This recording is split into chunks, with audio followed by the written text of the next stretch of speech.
खमंग अशा दाण्याचा कूट तयार करण्यासाठी आपण इथे शेंगदाणे घेतलेले आहेत.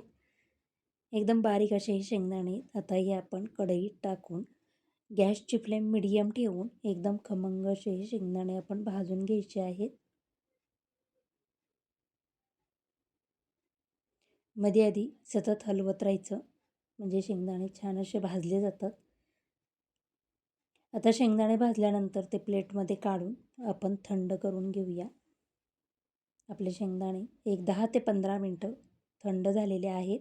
आता मिक्सरच्या भांड्यात काढून मी ह्या शेंगदाण्याची वाटताना साल काढणार नाही आहे. सालीसकट मी हे शेंगदाण्याचा कूट तयार करून घेणार आहे. आता मिक्सरला आपण प्लस मोडवर 2 ते 3 वेळा फिरवून घेऊया. मस्त असा आपला दाण्याचा कूट म्हणजे शेंगदाण्याचा कूट तयार झालेला आहे.